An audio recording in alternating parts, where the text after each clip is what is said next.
नमस्कार दोस्तों आज हम बात करने वाले हैं आरपीएससी के द्वारा जो असिस्टेंट प्रोफेसर का एग्जाम हो रहा है उसके लिए दोस्तों हम लेकर आए हैं प्रीवियस ईयर का क्वेश्चन पेपर। दोस्तों यह 2016 में जो एग्जाम हुआ था उसका क्वेश्चन पेपर है हिंदी विषय का। दोस्तों यह पेपर नंबर 1 है। तो 2 पेपर हुए थे, तो आज हम पेपर फर्स्ट की बात करेंगे। इसमें दोस्तों 50 क्वेश्चन पूछे गए हैं। तो इस वीडियो को हम 3 भागों में प्रस्तुत करेंगे। इस भाग में हम 50 क्वेश्चन देखेंगे आंसर के साथ और स्पष्टीकरण के साथ। तो आइए दोस्तों शुरू करते हैं। उससे पहले अगर आप हमारे चैनल पर नए हैं तो हमारे चैनल को सब्सक्राइब कर लीजिए ताकि जब हम नया वीडियो बनाएं तो उसका नोटिफिकेशन आप तक पहुंच सके। दोस्तों इस वीडियो में हम 50 क्वेश्चन का आंसर लेंगे और इसके बाद के जो क्वेश्चन है उसका लिंक मैं इसी वीडियो के नीचे डिस्क्रिप्शन में दे दूंगा। उस पर क्लिक करके आप आगे के क्वेश्चन देख सकते हो। तो पहला क्वेश्चन है, अपभ्रंश की उत्तरकालीन अवस्था का नाम है। तो इसका जो सही उत्तर है वह है अवहट, नंबर 4। दोस्तों आप लोग जानते होंगे कि अपभ्रंश के बाद जो भाषाएं आती है उसे अवहट कहा जाता है। तो हिंदी और अपभ्रंश के बीच का जो अंतराल है उस भाषा को विद्वानों ने अवहट भाषा नाम दिया है। यह बात आपको ध्यान में रखना है। अगला प्रश्न हम देखते हैं, सिंधी भाषा का जन्म किस अपभ्रंश से हुआ है। तो इसका जो सही उत्तर है वह है नंबर 4। तो सिंधी भाषा का जो जन्म हुआ है वह प्राचीन अपभ्रंश से हुआ है। दोस्तों आप लोग जानते होंगे कि जो आधुनिक आर्य भाषाएं हैं उनका जो जन्म हुआ है वो अपभ्रंश के विविध प्रकार से हुआ है। जैसे कि जब हम स्वरसेनी अपभ्रंश की बात करते हैं तो इससे हम दोस्तों देखते हैं कि जो पश्चिमी हिंदी है उसका जो विकास हुआ है वह स्वरसेनी अपभ्रंश से हुआ है। तो वही हम मागधी अपभ्रंश से बात करें दोस्तों तो जो बिहारी हिंदी है उसका जो विकास हुआ है वह मागधी अपभ्रंश से हुआ है। वही हम पूर्वी हिंदी की बात करते हैं तो उसका जो विकास है वह अर्ध मागधी अपभ्रंश से हुआ है। तो वही हम सिंधी और पंजाबी की बात करते हैं तो वह प्राचीन अपभ्रंश से हुआ है।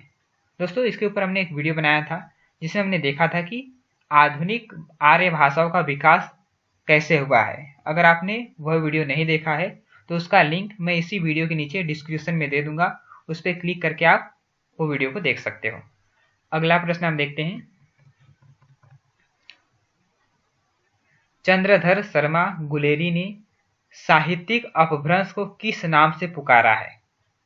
तो इसका जो सही उत्तर है वह नंबर 2 है, पुरानी हिंदी। तो चंद्रधर शर्मा गुलेरी ने जो साहित्यिक अपभ्रंश है उसे नाम दिया था पुरानी हिंदी। अगला प्रश्न है, निम्नलिखित में से कौन सी रचना अपभ्रंश भाषा की नहीं है। तो इसमें कुछ रचनाएं दी गई है, आपको पहचानना है कि उनमें से कौन सी रचना अपभ्रंश भाषा की नहीं है। तो इसका जो सही उत्तर है वह है नंबर 4 यानी कि चित्रावली। तो आप लोग जब आदिकाल पढ़ते हैं तो उसमें आप देखते हैं कि पौंचर्यु, पाहुल दोहा और भविष्यत कहा, ये तीनों ही रचना अपभ्रंश की रचना है।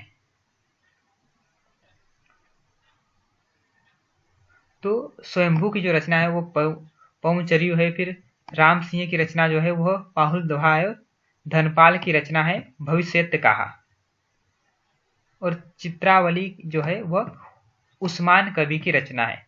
यह सूफी काव्य के अंतर्गत आता है। सूफी काव्य जिसे प्रेमाख्यान काव्य भी कहते हैं। अगला प्रश्न हम देखते हैं,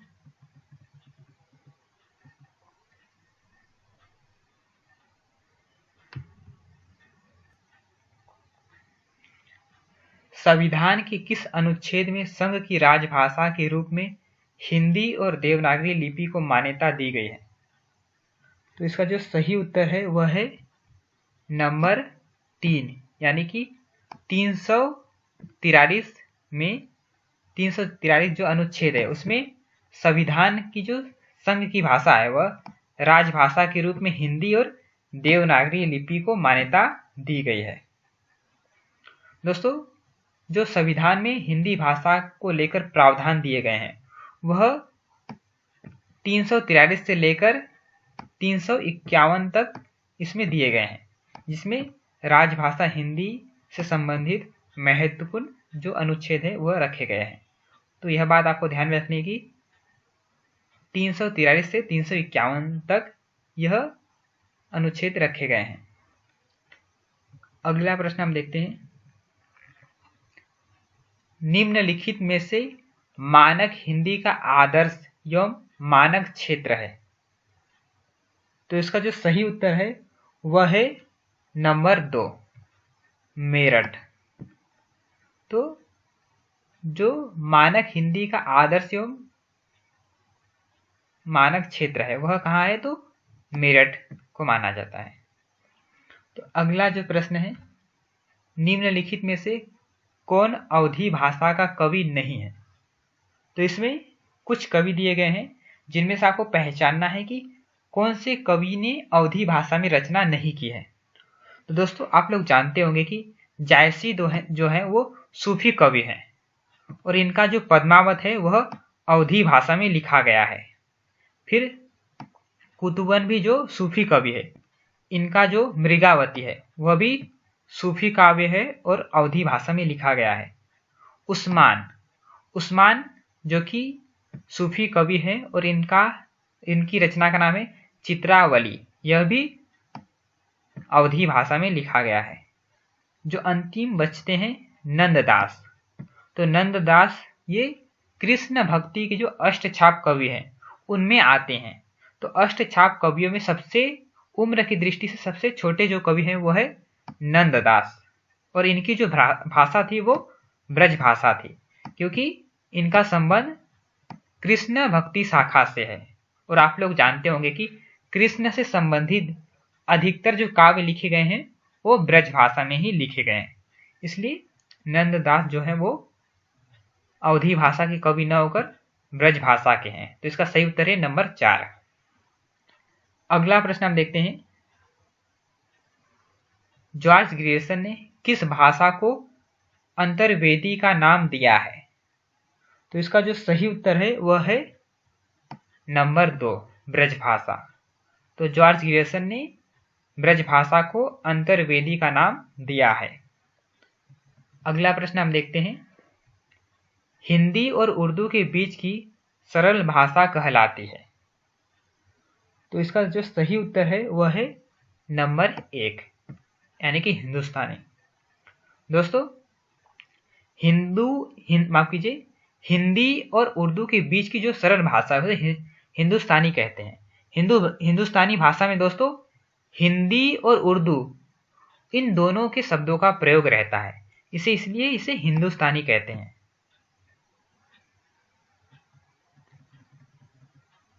अगला प्रश्न हम देखते हैं, दक्षिणी राजस्थानी की प्रतिनिधि बोली है। तो इसका जो सही उत्तर है वह है नंबर 3, मालवी। तो दक्षिणी राजस्थानी की प्रतिनिधि बोली है मालवी।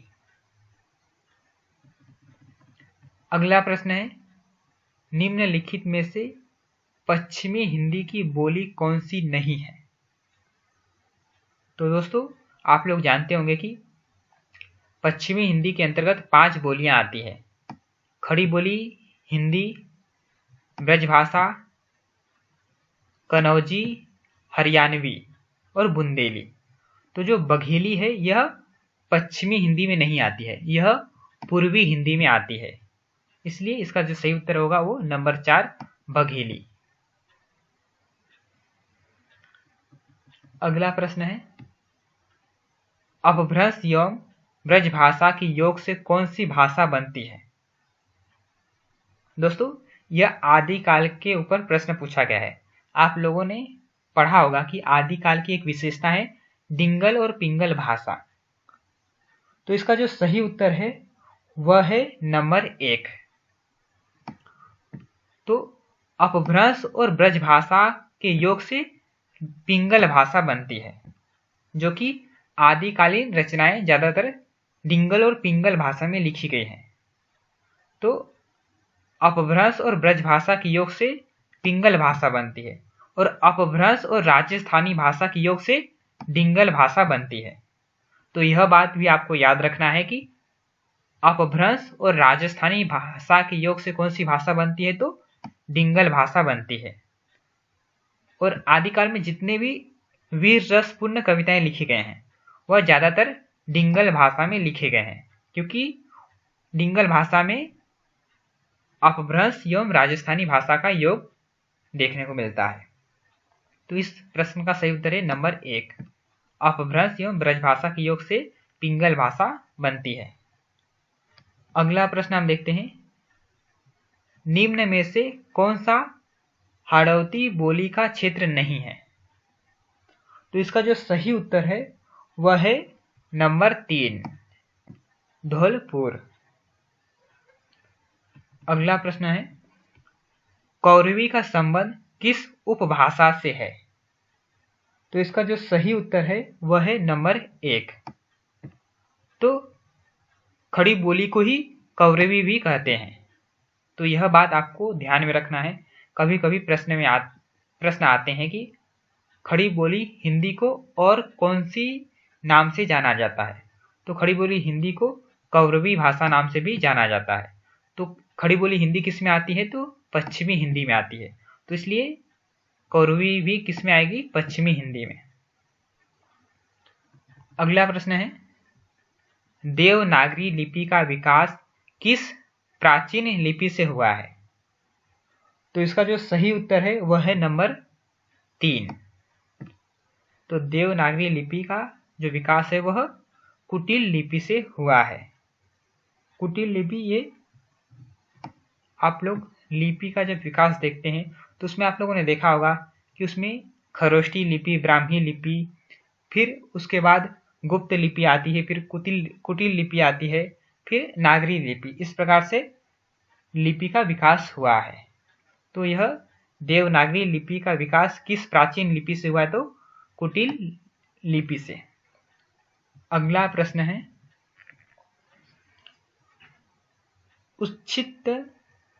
उच्छिष्ट शब्द का सही संधि विच्छेद होगा। तो इसका जो सही उत्तर है वह है नंबर 1, उत धन शिष्ट। अगला प्रश्न है, निम्नलिखित में व्यंजन संधि का उदाहरण नहीं है।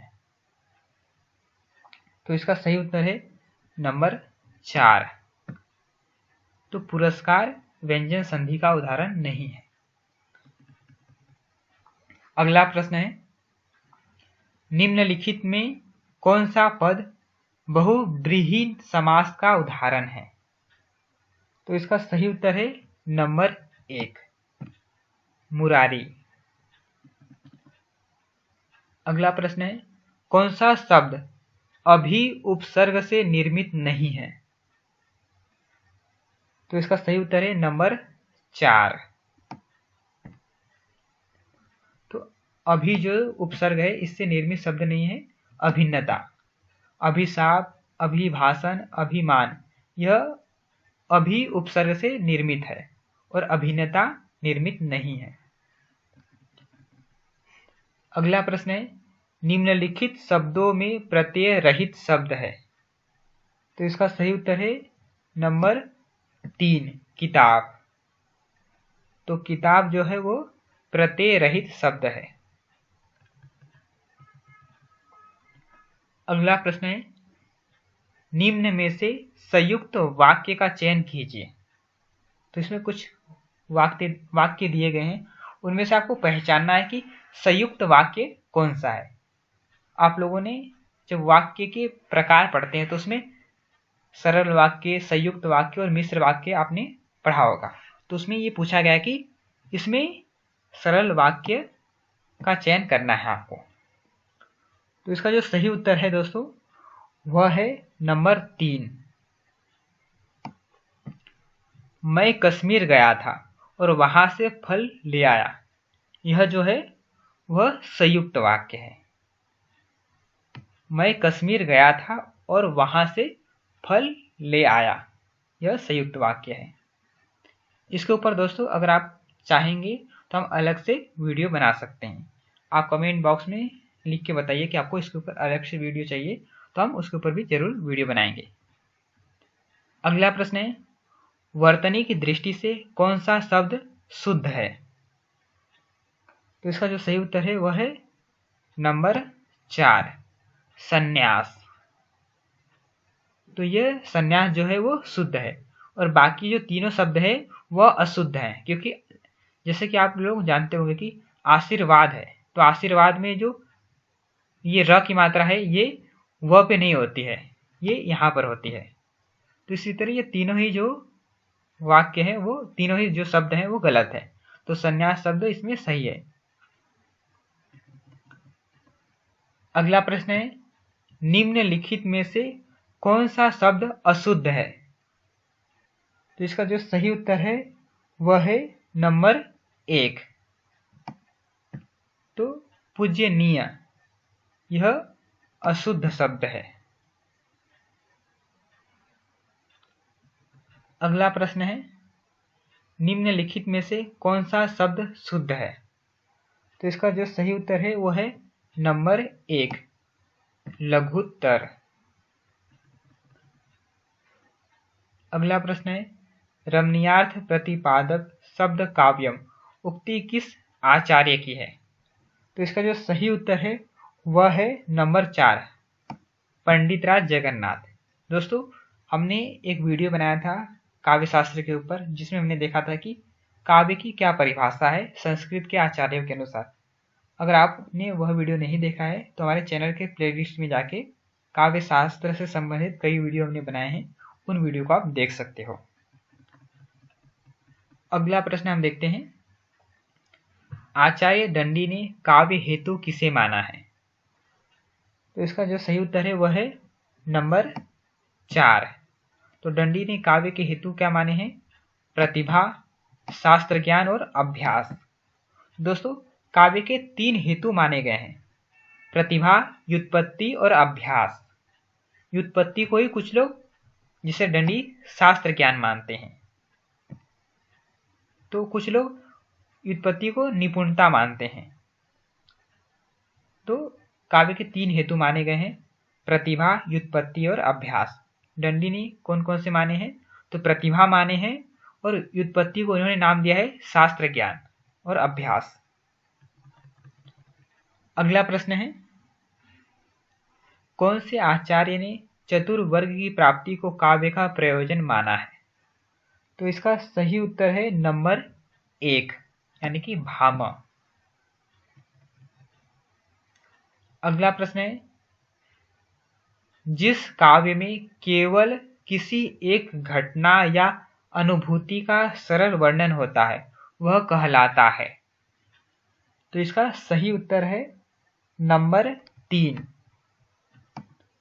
तो जिस काव्य में केवल किसी एक घटना या अनुभूति का सरल वर्णन होता है उसे खंड काव्य कहा जाता है, और जीवन के विविध पक्षों का वर्णन जिसमें होता है विस्तार के साथ उसे महाकाव्य कहा जाता है, और जिसमें केवल जीवन के किसी एक घटना या अनुभूति का वर्णन होता है उसे खंड काव्य कहते हैं।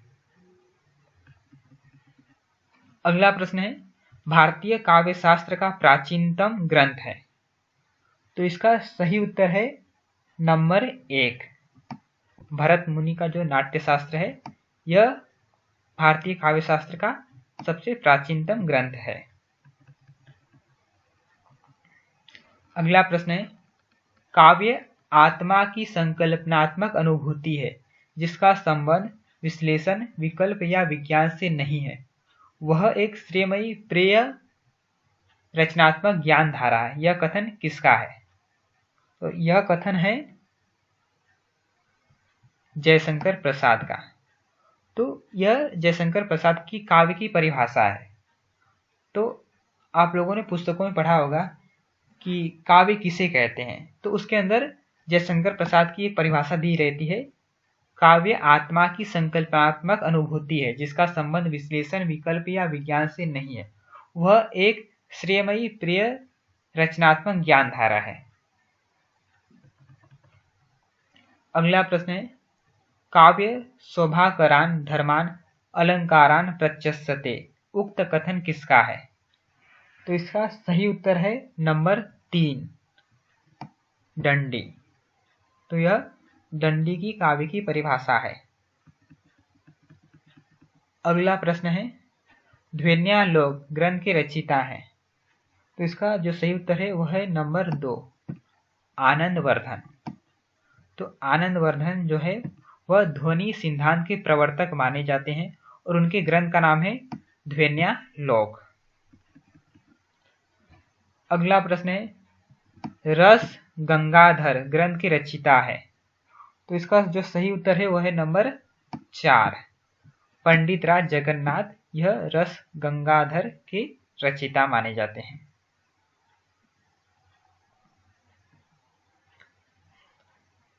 तो दोस्तों, विश्वनाथ के ग्रंथ का नाम है साहित्य दर्पण।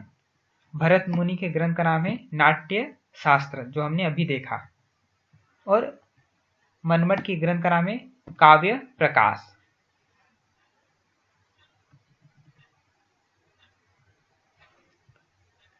निम्न में से कौन सा वक्रोक्ति का भेद नहीं है? तो इसका जो सही उत्तर है वह है नंबर 4। तो वर्ण विन्यास वक्रता, पद पूर्वार्ध वक्रता, प्रबंध वक्रता, यह वक्रोक्ति के भेद हैं। शब्द वक्रता यह वक्रोक्ति के भेद नहीं है।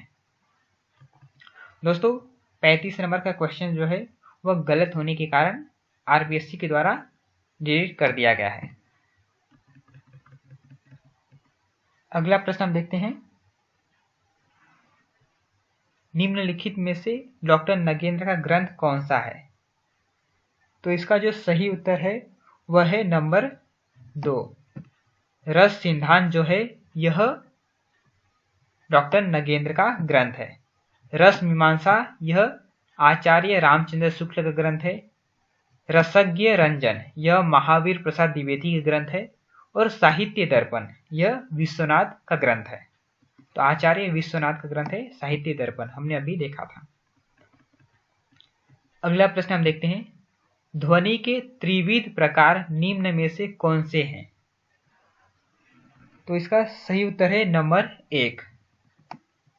तो ये ध्वनि के प्रकार है, वस्तु ध्वनि, अलंकार ध्वनि और रस ध्वनि। तो इसके ऊपर भी काफी प्रश्न पूछे जाते हैं। यूजीसी नेट के एग्जाम में भी काफी प्रश्न पूछे जाते हैं ध्वनि के प्रकार के ऊपर।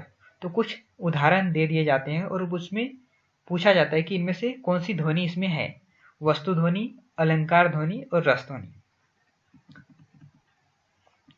तो अगला प्रश्न हम देखते हैं, अभिनव गुप्त का रस निष्पत्ति विषयक मत कहलाता है।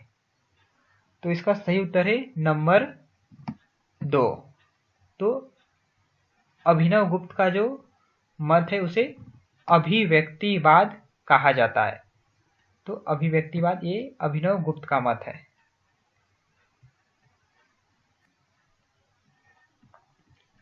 अनुमितिवाद जो है यह आचार्य शंकु का मत है। और उत्पत्तिवाद जो है वे आचार्य भट्ट लोलट का मत है। और भट्ट नायक का जो मत है वह उसे भुक्तिवाद कहते हैं। तो यह बात आपको ध्यान में रखना है कि पहले आता है, अगर क्रम से देखें तो उत्पत्तिवाद ये भट्ट लोलट, फिर अनुमितिवाद जो कि अभिनव गुप्त, फिर अभिव्यक्तिवाद है, अभिव्यक्तिवाद के हैं शंकुक,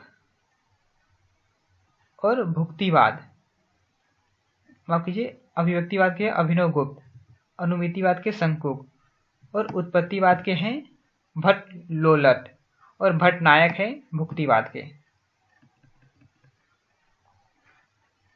अगला प्रश्न हम देखते हैं, आश्रय की वे सूक्ष्म मानसिक क्रियाएं जो स्वयं उत्पन्न होती है, चाहने पर भी रोकी नहीं जा सकती, कहलाती है। तो इसका जो सही उत्तर है वह है नंबर 2, सात्विक भाव। तो दोस्तों, ये रस सिद्धांत के अंदर पूछे गए हैं।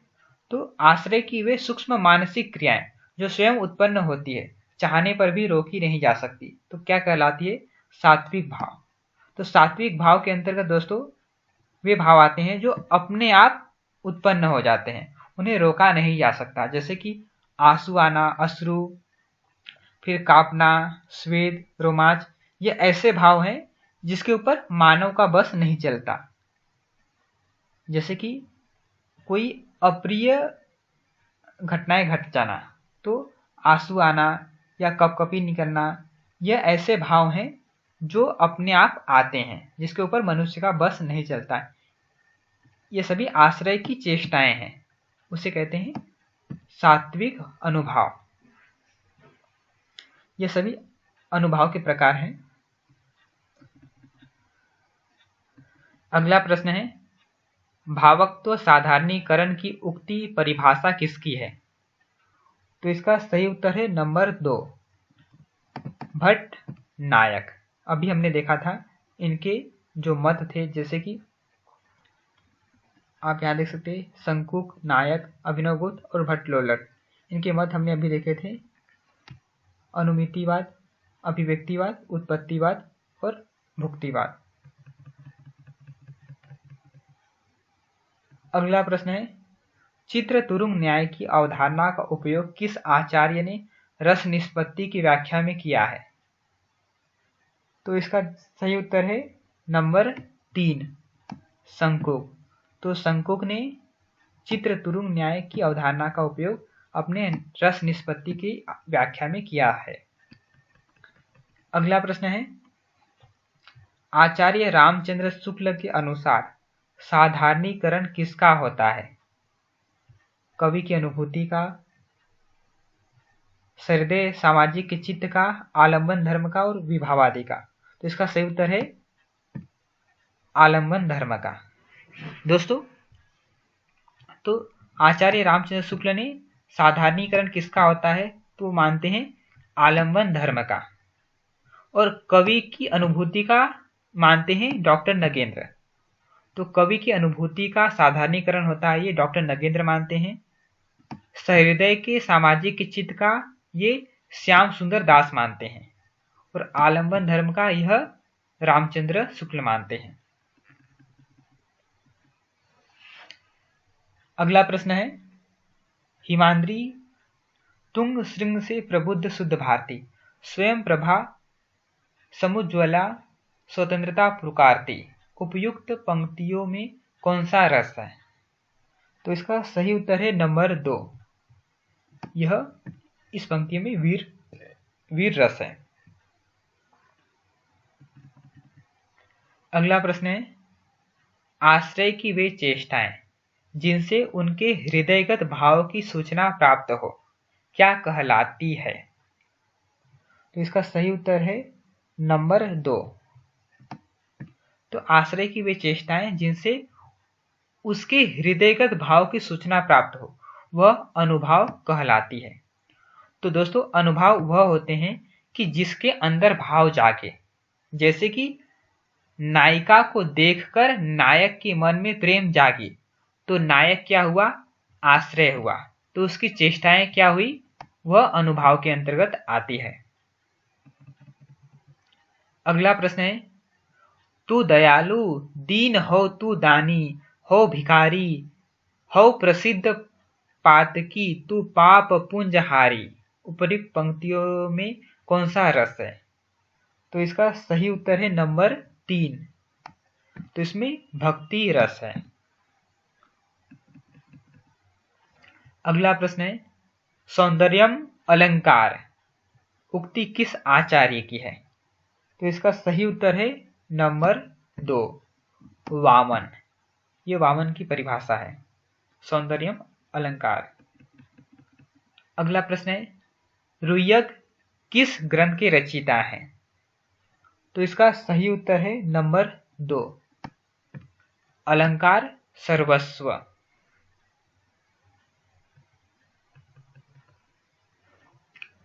अगला प्रश्न है, निम्नलिखित में से उपमा अलंकार किस पंक्ति में है? तो इसमें 4 पंक्तियां दी गई है, उनमें से पहचानना है कि उपमा अलंकार का उदाहरण कौन सा है।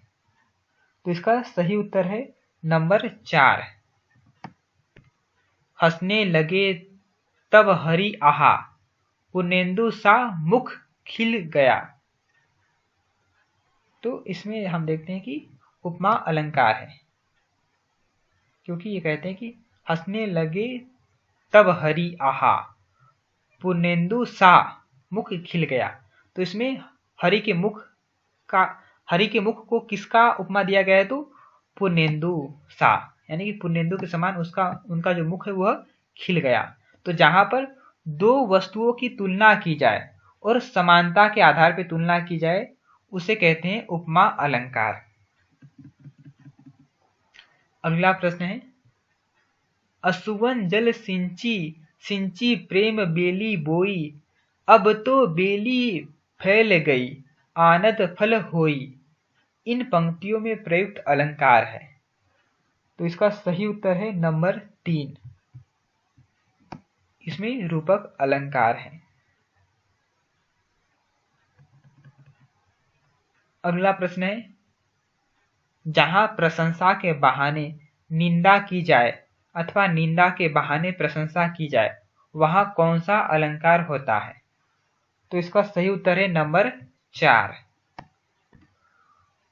ब्याज स्तुति। तो ब्याज स्तुति में प्रशंसा के बहाने निंदा की जाती है और निंदा के बहाने प्रशंसा की जाती है। दोस्तों, अगर आपको अलंकारों के ऊपर कोई वीडियो चाहिए होगा तो हमें कमेंट बॉक्स में लिख के बताइए, उसके ऊपर हम अलग से वीडियो बनाएंगे। दोस्तों, इस वीडियो में हम 50 प्रश्न देखेंगे। इसके अगला जो 50 प्रश्न है वो हम अगले वीडियो में देखेंगे। उसका लिंक मैं इसी वीडियो के नीचे डिस्क्रिप्शन में दे दूंगा, उस पर क्लिक करके आप उस वीडियो को देख सकते हो। दोस्तों, अगर आपको ये वीडियो पसंद आए तो वीडियो को लाइक कीजिए, चैनल को सब्सक्राइब कीजिए और दोस्तों के साथ शेयर कीजिए। धन्यवाद।